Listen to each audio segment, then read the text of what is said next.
The year was 2347, and Kepler Station floated in the cold emptiness of space like a small city made of metal and light.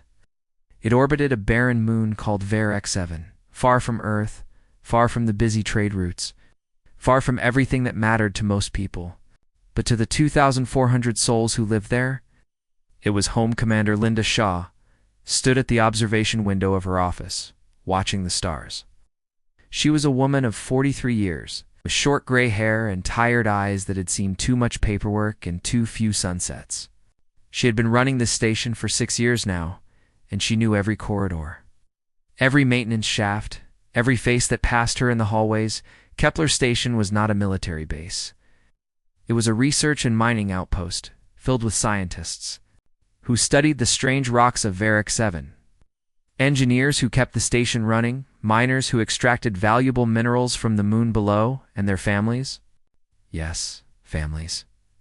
There were 847 children on Kepler Station, attending the small school on Deck 7, playing in the recreation areas, dreaming of the day they might see Earth with their own eyes. Linda smiled as she thought of the children. Just yesterday, she had visited the school to read stories to the younger ones. They had asked her about Earth, about oceans and trees and animals. Most of them had never seen any of these things except in pictures, far across the galaxy, a region of space that humans had never visited. The Varathi Empire held council. The Varathi were an ancient species, older than humanity by millions of years. They walked on 2 legs like humans, but that was where the similarities ended. Their skin was covered in scales the color of dried blood. Their eyes glowed like molten copper. Their teeth were sharp, designed for tearing flesh. The Varathi had conquered 17 species before humanity had even learned to make fire. They ruled over hundreds of worlds, and they believed themselves to be the rightful masters of the galaxy. For decades, they had watched humanity spread across the stars, building colonies, establishing trade routes. Growing stronger with each passing year, High Warlord Kethson sat upon his throne of black stone. Listening to reports from his scouts, he was old even by Varathi standards, and his scales had faded to a dull gray. But his mind was still sharp, and his hatred for humanity burned hot. "They grow too fast," Kethson said to his admirals. "These humans multiply like insects. They build and expand without pause. If we do not stop them now, they will become a threat to our empire." One of his admirals, a younger warrior named Vethril, spoke carefully. "High Warlord, the humans have shown no aggression toward us. They avoid our territory. They seek only trade and peace." Kethson slammed his fist against the arm of his throne. "Peace is what the weak offer to the strong.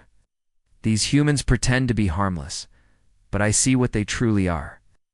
They are vermin, and vermin must be exterminated before they infest everything." He stood, his ancient bones creaking with the effort. "I will send them a message that the entire galaxy will remember. We will show them what happens to species that dare to expand near Varathi space." Kethson did not consult the Varathi Council. He did not seek permission from the Emperor, who was old and weak and cared only for his gardens. He simply gave the order, and 3 warships departed for human space. On Kepler Station, it was early morning by the station's clock. Linda Shaw was eating breakfast in her quarters when the first alarm sounded.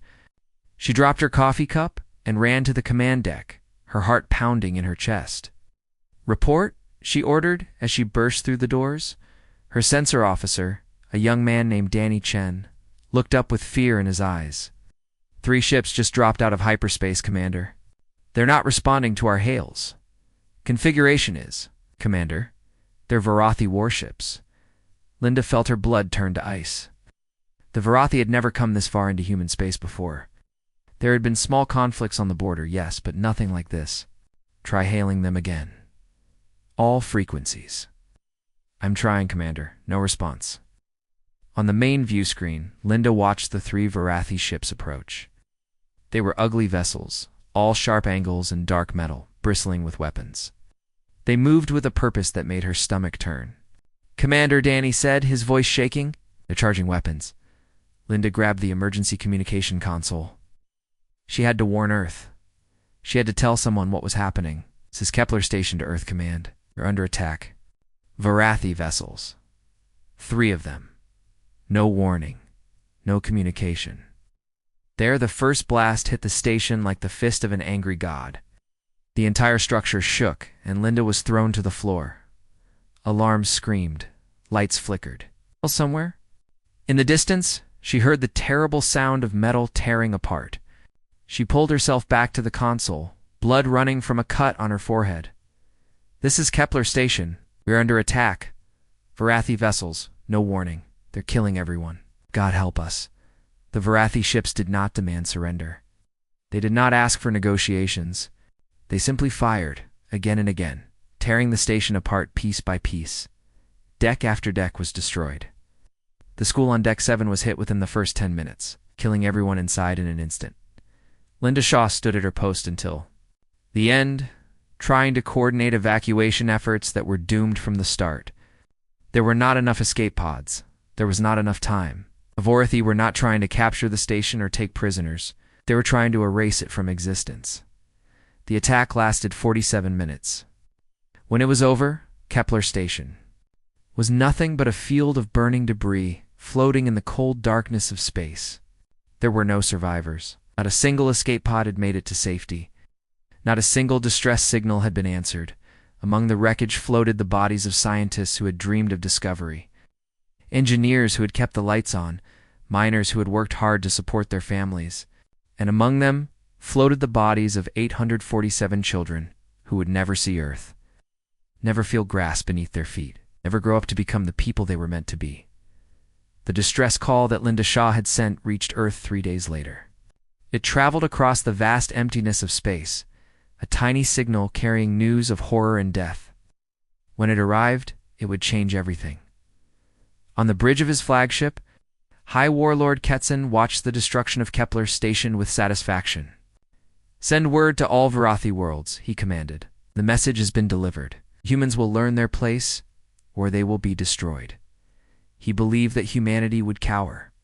He believed that they would retreat, pull back their colonies, and leave Varathi space alone. He believed that this attack would show the galaxy the power of his empire. He was wrong. Ketsin did not understand humans. He did not know that they were a species that had survived ice ages and plagues, world wars and near-extinction events. He did not know that they carried within them a capacity for violence that even the Varathi could not match. He did not know that attacking their children was the one thing that could unite humanity in a way. Nothing else could. The message had been delivered, yes. But it was not the message that Ketsin intended. It was a message that would echo across the galaxy for generations to come. It was the message that woke a sleeping giant and filled it with a terrible resolve. The silence of Kepler Station would not remain silent for long. The message from Kepler Station arrived on Earth during a quiet Tuesday afternoon. It was received first by a young communications officer at the Deep Space Monitoring Center in Geneva. She listened to it once, then twice, then ran to her supervisor with tears streaming down her face. Within an hour, the recording had reached the highest levels of the United Earth government. Within 2 hours, President Daniel Hayes was sitting in the Situation Room beneath the old White House, surrounded by the most powerful people on Earth. Daniel Hayes was 61 years old, a former teacher who had entered politics late in life because he believed he could make a difference. He had gray hair, kind eyes, and hands that shook slightly when he was nervous. He had never wanted to be a wartime president. He had spent his entire career pushing for education, healthcare, and peaceful expansion into the stars. Now he sat in a chair that felt too large for him, listening to the dying words of Commander Linda Shaw. "This is Kepler Station. We are under attack. Varathi vessels? No warning. They're killing everyone. God help us." The recording ended, and the room fell into silence.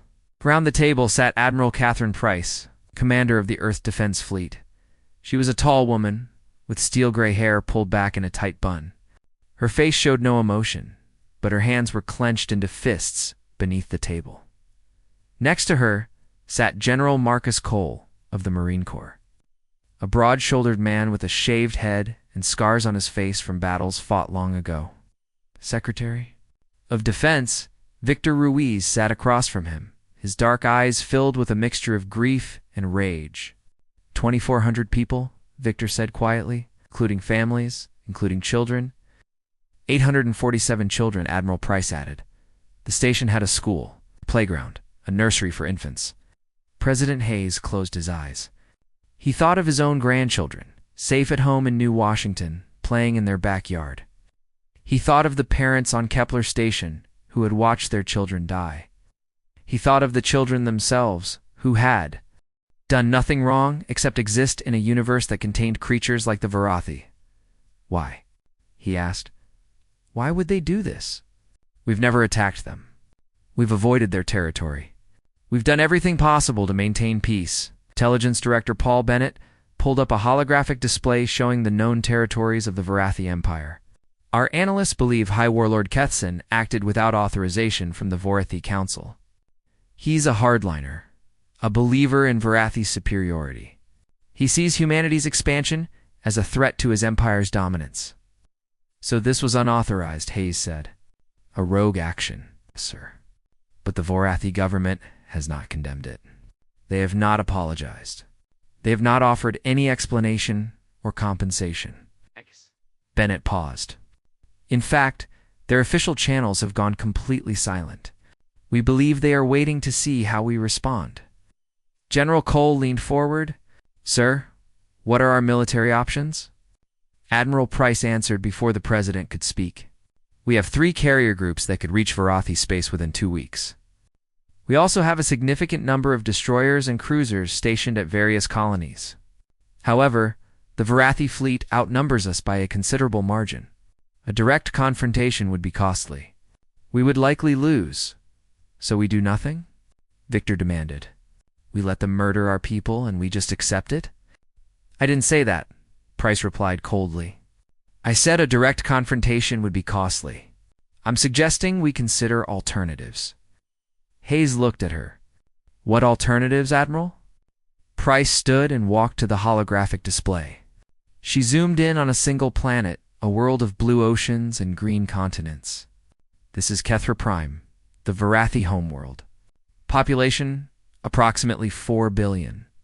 It is the heart of their empire, the center of their government, the source of their power. The room went very quiet. You're suggesting we attack their homeworld? General Cole asked. I'm suggesting we destroy it, Price said without hesitation. Not attack. Not invade, destroy, completely, utterly, so that nothing remains but dust and ash. Several people began speaking at once. Some called her insane. Others called her a monster. Victor Ruiz sat in stunned silence, unable to form words.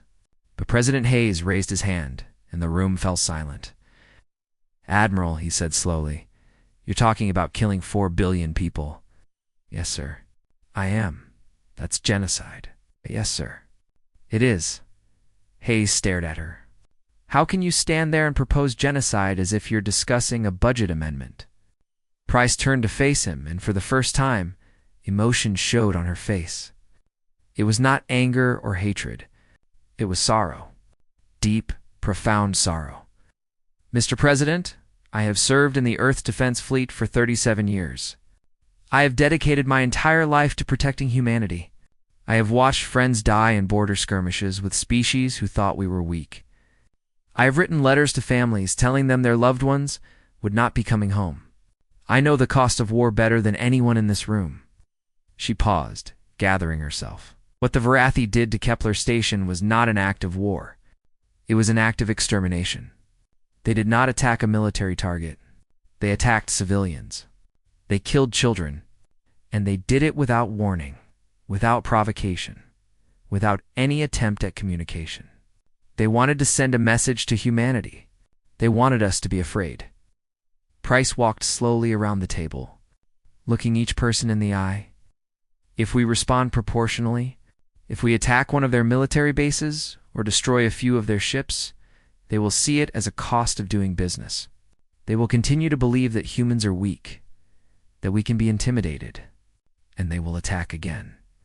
Maybe not tomorrow, maybe not next year, but eventually they will come for another station, another colony, another group of children, She stopped behind President Hayes.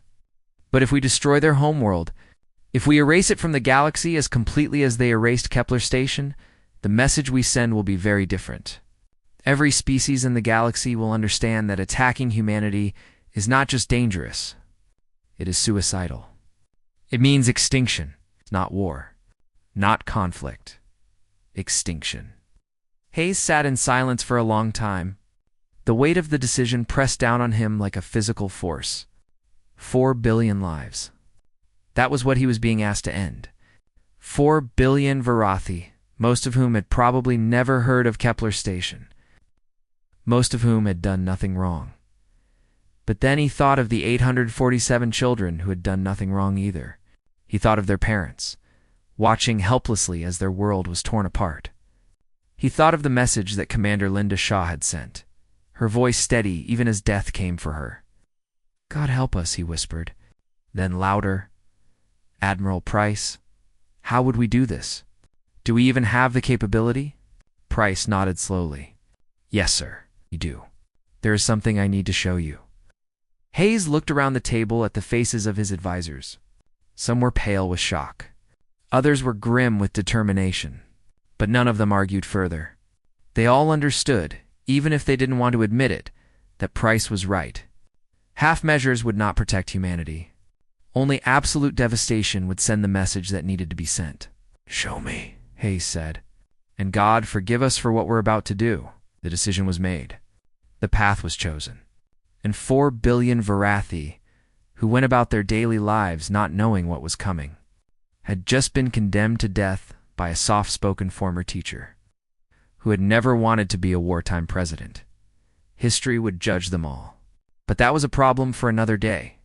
In the cold darkness between Mars and Jupiter, hidden among millions of tumbling rocks and ancient ice, there was a secret that humanity had kept for over 100 years. It was a secret so terrible that only a handful of people knew it existed. It was a secret that had been built in the hope that it would never be needed. Admiral Catherine Price traveled to this place in a small, marked shuttle. She went alone, as the regulations required. No escort, no communications. Just her and the stars, and the weight of what she was about to unleash. The asteroid looked like any other. A potato-shaped rock spinning slowly in the void. But as Price's shuttle approached, hidden sensors detected her authorization codes, and a section of the asteroid's surface slid open to reveal a massive hangar bay. She landed her shuttle and stepped out into Omega Station. Director Samuel Grant was waiting for her. He was a thin man in his 60s, with white hair and eyes that had seen too much. He had spent 30 years of his life building weapons of absolute destruction, and every day he had prayed that his work would never be used. "Admiral Price," he said, his voice quiet. "I knew this day would come eventually. I just hoped I would be dead before it did." Price nodded in understanding. "Show me the fleet, Director." They walked through corridors carved from stone and metal, past security checkpoints manned by soldiers with sworn oaths of secrecy so binding that even their families didn't know where they worked. Finally, they emerged onto a viewing platform overlooking the main hangar. Price stopped breathing for a moment. Below her sat 12 ships. Unlike anything else in the human fleet, they were black, so black that they seemed to absorb light itself. They were shaped like elongated teardrops, smooth and featureless, except for the weapons arrays that lined their hulls. They looked less like military vessels and more like instruments of divine punishment. "The Omega Fleet," Grant said. 12 ships, each one carrying enough firepower to crack a planet's crust and destroy everything on its surface. Price walked slowly along the viewing platform, studying each ship. "Tell me how they work." Grant joined her, his hands clasped behind his back. "The main weapon is called the Cascade device. It's based on technology we reverse-engineered from an alien artifact we found on Europa decades ago. When deployed, the device penetrates deep into a planet's crust and triggers a chain reaction in the core. Within 6 hours, the planet tears itself apart. Earthquakes, volcanic eruptions, continental destruction. By the end, nothing survives. Nothing can survive, and the ships themselves. Faster than anything else we've built, better shielded, better armed. They also have a capability we call micro-jumping, the ability to make very short hyperspace jumps, almost instantaneous. They can appear and disappear before enemy weapons can lock on. Price turned to face him. How many people know about this? The construction crews all sworn to secrecy and monitored for life. The president, the joint chiefs, and now you, Grant paused. We always knew this day might come. We always knew there might be a threat so great, so terrible, that only absolute destruction could answer it. We just hoped it wouldn't. Price thought about Kepler Station. She thought about the 847 children who had died without ever knowing why. She thought about the Varathi, who believed humanity was weak. Director, I need these ships ready to launch within 72 hours. Grant nodded slowly, his face gray with resignation. They've been ready for 80 years, Admiral. Waiting for someone to give the order, no one wanted to give. The crew selection took 2 days. Only volunteers were accepted, and every volunteer was told exactly what they would be doing. There would be no confusion, no excuses. No one who could later claim they didn't understand the mission. Captain Jake Morrison was chosen to command the fleet from Omega.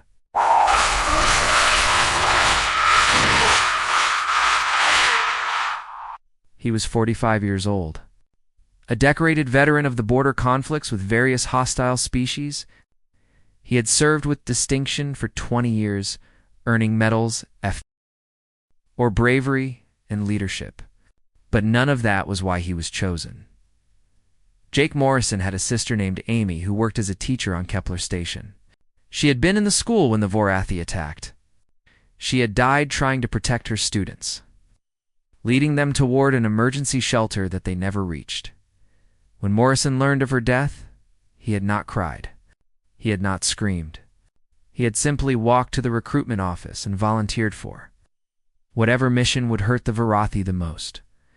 Now he stood in the briefing room of Omega-1, looking at the men and women who would serve under his command.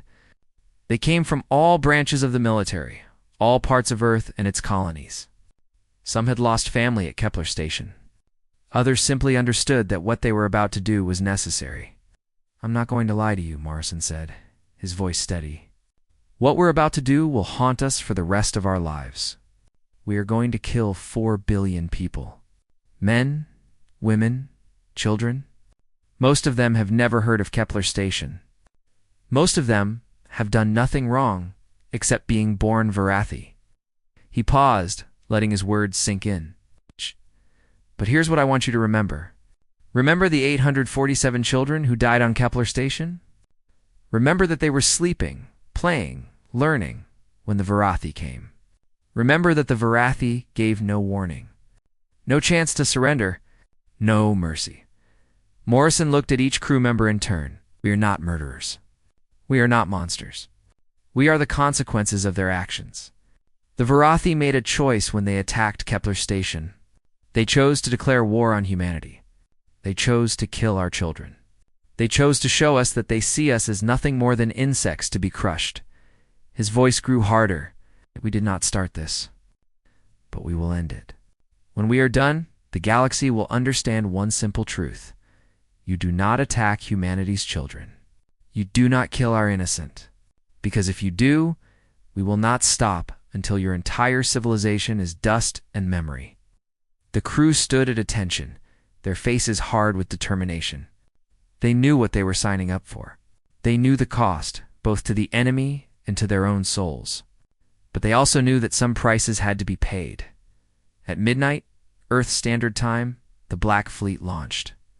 12 ships rose from the hidden hangar of Omega Station, their black hulls gleaming faintly in the distant light of the sun. They formed up in perfect formation, and then, one by one, they jumped into hyperspace. Admiral Price watched them go from the viewing platform. Director Grant stood beside her, his face pale and drawn. There's no turning back now, he said quietly. Well, Price agreed. There isn't. Somewhere across the galaxy, 4 billion Varathi continued with their daily lives, unaware that death was coming for them. High Warlord Kethson sat on his throne, confident that his message to humanity had been received. The Varathi Council debated minor policy matters. Children played in schools. Farmers tended their crops. Lovers held hands under alien stars. None of them knew that in 2 weeks' time, their entire world would cease to exist. The Black Fleet flew through hyperspace, carrying humanity's darkest purpose toward its destination. And Captain Jake Morrison sat alone in his quarters, looking at a photograph of his sister Amy, promising her that her death would not be in vain. "Hi, Warlord Ketson," received the report of the approaching human fleet on a quiet morning. As the twin suns of his homeworld rose over the mountains outside his palace, he was eating breakfast, a meal of raw meat and bitter wine, when his admiral brought the news. 12 ships, my lord. Human vessels of unknown configuration. They entered our space 3 hours ago and are heading directly for Kethra Prime. Ketson looked up from his meal, amusement playing across his scaled features. 12 ships. They send 12 ships against the Vorathi Empire. He laughed, a harsh sound like stones grinding together. The humans are either brave or stupid. I suspect the latter. The admiral shifted uncomfortably. My lord, our scouts report that these ships are unlike anything in the human fleet we have encountered before. They are fast. It's very fast. And they do not respond to any attempts at communication. It matters not, Ketson said dismissively. How many ships do we have in the home defense fleet? 217 warships, my lord? Then send them all. Destroy these human vessels, and let their debris serve as a monument to their arrogance. Let the galaxy see what happens when insects challenge the Vorathi. The admiral bowed and left to carry out his orders. Ketson returned to his meal, confident in the outcome. He had studied humans for decades, and he believed he understood them. They were a soft species, devoted to comfort and peace. They built their stations and colonies with schools and playgrounds, as if the galaxy were a safe place for children. They negotiated and traded, instead of conquering. They were weak. The destruction of Kepler Station had been designed to remind them of their weakness. It had been a lesson, nothing more. And now, their pitiful response, 12 ships against 200, proved that they had learned nothing. Captain Jake Morrison stood on the bridge of Omega 1. Watching the tactical display as the Vorathi Defense Fleet moved to intercept them, 217 ships, ranging from small destroyers to massive battle cruisers, formed a wall of death between the Black Fleet and Kethra Prime. His executive officer, Commander Sarah Vale, studied the display with calm professionalism. "They're taking the bait, Captain. Moving to intercept at maximum speed. They'll reach us in approximately 4 hours. Morrison nodded. "All ships. This is Omega 1. Prepare for phase jump on my mark. Remember your training. Remember why we're here." Across the Black Fleet, crew members made final preparations. Weapons were armed. Shields were raised. And deep within each ship, the cascade devices waited in their deployment bays. Silent instruments of apocalyptic destruction. The Vorathi fleet closed in, their weapons charging, their commanders eager for glory. They had never faced these strange black ships before, but they were not concerned. 200 against 12 was no battle at all. It was simply target practice. Admiral Vethrel commanded the Vorathi fleet from his flagship. He was the same admiral who had advised caution before the attack on Kepler Station, and he had been punished for his cowardice with this assignment. Now he would prove his worth by destroying these human intruders. "All ships, prepare to engage," he ordered. "Leave none alive. Let their deaths be a message to Earth." The Vorathi fleet reached weapons range and opened fire. Thousands of energy beams lanced through space toward the Black Fleet. Enough firepower to destroy a small moon. But the black ships were no longer there, in the instant before the first shots reached them. All 12 vessels executed a perfect microjump, vanishing from one point in space and reappearing in another, far behind the Vorathi formation. The Vorathi weapons fire hit nothing but empty vacuum. Admiral Vethrel stared at his tactical display in disbelief.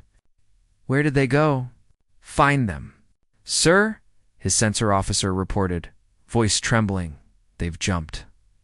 They're now in low orbit above Kethra Prime." Vethrel's blood ran cold. "Get us back there. Maximum speed. Now."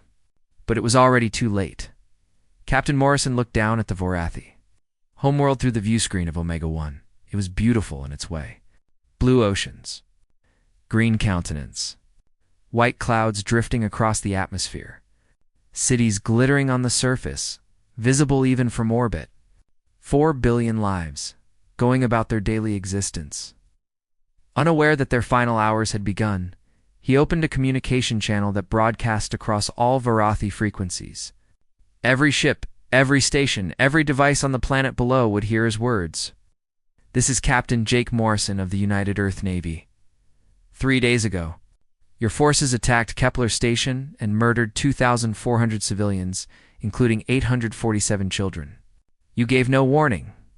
You offered no mercy. You killed them as they slept, as they worked, as they played. He paused, his voice hardening. Today, humanity responds. Not with proportional force, not with measured retaliation, but with extinction. Your homeworld will be destroyed. Your civilization will end. And every species in the galaxy will learn the price of attacking Earth's children. Morrison turned to his weapons officer. Deploy the Cascade devices. Aye, Captain.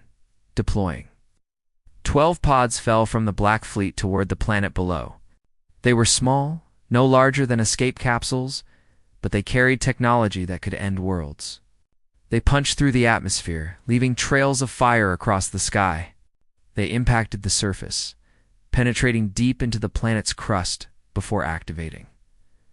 On Kethra Prime, 4 billion Vorathi looked up at the strange trails in their sky and wondered what they meant. Hi, Warlord. Kethson received the news in his throne room. He watched Morrison's broadcast on a view screen. For the first time in his long life, he felt something he had never experienced before: fear. Get me the defense fleet, he commanded. Tell them to return immediately. My lord, they are returning at maximum speed, but they will not arrive for several hours. Then shoot down those pods.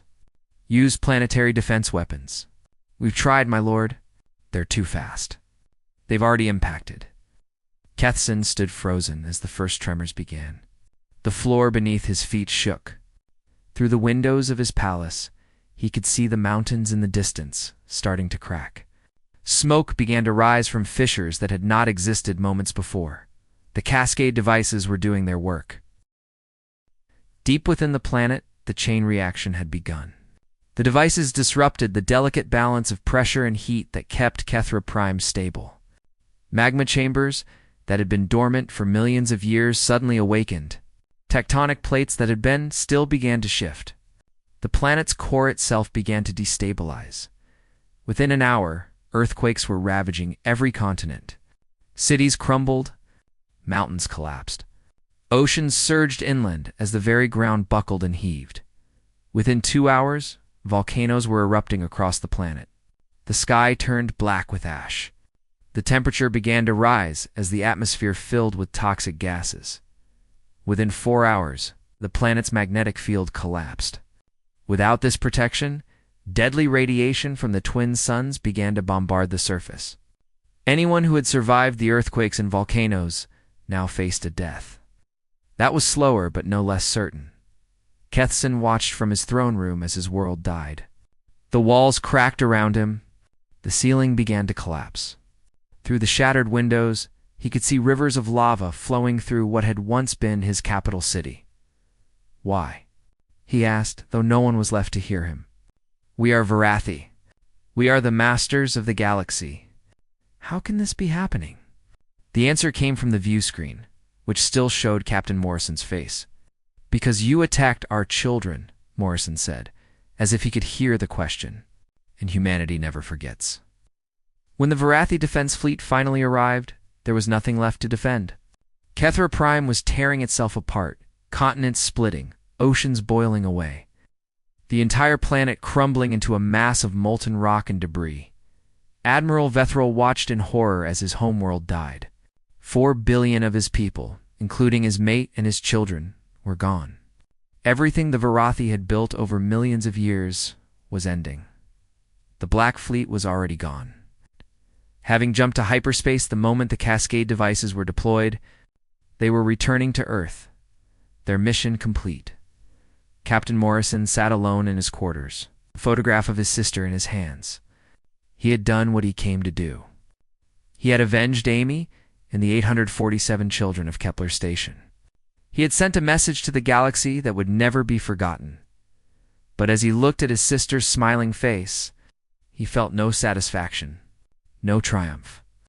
Only the weight of 4 billion souls now resting on his conscience. A weight he would carry until the day he died. "I'm sorry, Amy," he whispered. "I'm sorry this was the only way." The stars outside his window continued to shine, indifferent to the horrors that occurred beneath them. And somewhere in the void, the debris of what had once been, Kethra Prime began its long, slow journey into the endless dark. The destruction of Kethra Prime sent shockwaves through the galaxy that were felt far beyond the borders of Varathi space. Every species with faster-than-light communication received the news within hours. Every government, every empire, every civilization that had ever looked upon humanity as harmless now found themselves reconsidering everything they thought they knew. The Krillian hegemony, who had nearly conquered Earth a century before, called an emergency session of their High Council. After 12 hours of debate, they voted unanimously to sign a permanent non-aggression treaty with humanity. The vote was 312-0. The Mendari Collective, a peaceful trading species who had always found humans pleasant but unimpressive, quietly doubled their security forces along the human border. Not because they feared an attack, but because they wanted humans to see that they took the relationship seriously. The Zenthari Empire, ancient and proud, who had dismissed humanity as young and foolish, sent an ambassador to Earth for the first time in 50 years. He brought gifts. He brought apologies for past disagreements. He brought a sincere desire to establish friendly relations with the species that had just demonstrated a capacity for destruction that even the bot Zenthari found terrifying, across thousands of worlds. In countless languages, the story was told and retold. The humans had been attacked without warning. Their children had been murdered. And in response, they had erased an entire civilization from existence. Not in a war that lasted years. Not in a conflict that could be negotiated or surrendered. Just ... gone. One moment, the Varathi homeworld existed. The next, it was an asteroid field. The message was clear. The message was understood. Attacking humanity was no longer a risk. It was suicide on Earth. The reaction was more complicated. President Daniel Hayes addressed the United Earth Congress and, through them, the entire human species. He stood at the podium in the Great Hall, looking older than he had just weeks before. His hair seemed grayer. His eyes seemed more tired. The weight of what he had ordered was visible in every line of his face. "Today humanity stands at a crossroads," he began. "We have done something terrible. We have destroyed a world and ended billions of lives. This was not done in anger, though we have every right to be angry. This was not done in hatred, though they gave us cause to hate. This was done so that the galaxy would understand one simple truth. Humanity does not start wars, but we will end them." The hall was silent. Every representative, every senator, every observer sat in complete stillness. Waiting for what would come next, Hayes continued, his voice steady despite the trembling in his hands. "To those who would see humanity as aggressors, understand this. For over a century, we sought only peace. We expanded into uninhabited systems. We traded fairly with all who would trade with us. We kept to ourselves and bothered no one. And in return, our children were murdered while they slept." He paused, gathering strength. "To those who would see us as monsters, look first at what was done to Kepler Station. Look at the debris field that was once home to families, to dreams, to innocent lives. We did not choose this path. It was chosen for us. We did not want this power. We built it, hoping never to use it. But when our children were slaughtered without mercy, we used it without hesitation." His voice grew stronger. "To those who would test us again. Remember Kethra Prime. Remember that humanity will not be threatened, will not be intimidated, and will not allow attacks on our people to go unanswered. We want peace. We have always wanted peace. But we are prepared for war unlike anything the galaxy has ever seen." The speech ended. The hall erupted in a mixture of applause and stunned silence. Some representatives wept. Others sat with faces carved from stone. The human species had crossed a line that could never be uncrossed, and they all knew it. In the weeks and months that followed, the Varathi Empire collapsed completely. Without their homeworld, without their central government, without the leadership that had ruled them for millions of years, the various colony worlds turned on each other. Civil wars erupted. Factions formed and dissolved. Within a year, the empire that had conquered 17 species ceased to exist as a political entity. The surviving Varathi scattered across the galaxy, refugees without a home, a cautionary tale told to frightened children. Admiral Catherine Price retired the following spring. She refused all medals, all honors, all recognition for what she had done. She bought a small house on a cliff overlooking the Pacific Ocean. She spent her remaining days there. Watching the waves crash against the rocks below, reporters came to interview her. She refused them all.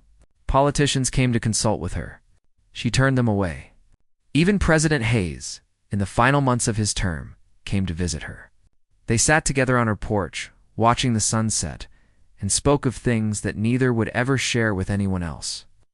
"Do you regret it?" Hayes asked her. Price was quiet for a long time. "I regret that it was necessary," she finally said. "I regret that the Varathi gave us no other choice.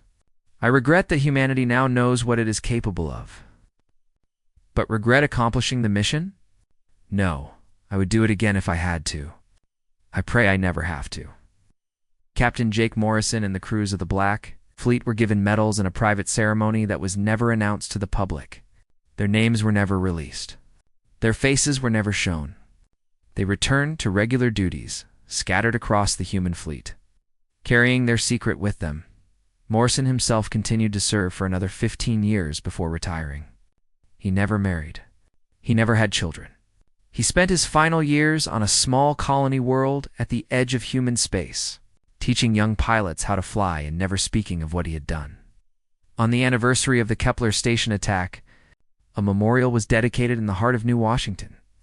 It was a simple structure, a wall of black stone with the names of all 2,400 victims carved into its surface. At the center was a special section for the 847 children, their names surrounded by small stars.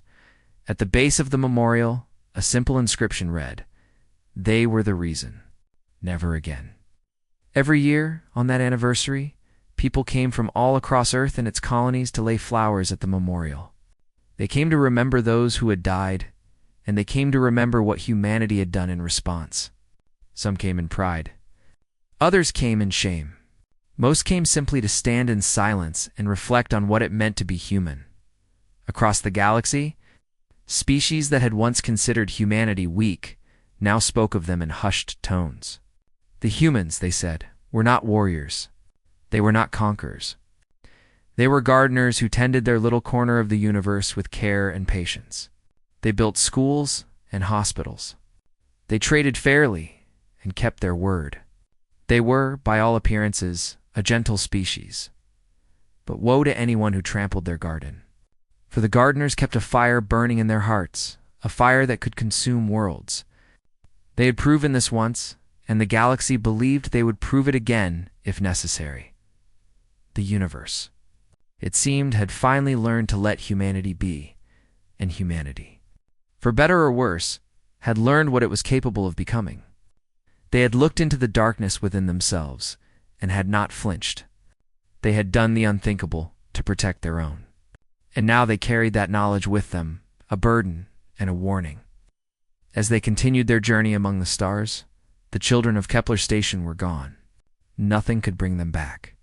But their memory lived on, not just in the memorial in New Washington, but in every decision humanity made from that day forward. They were the reason. They would always be the reason.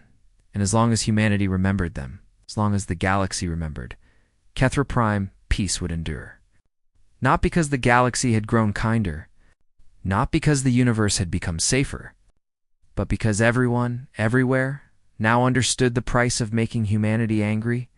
Some prices were simply too high to pay.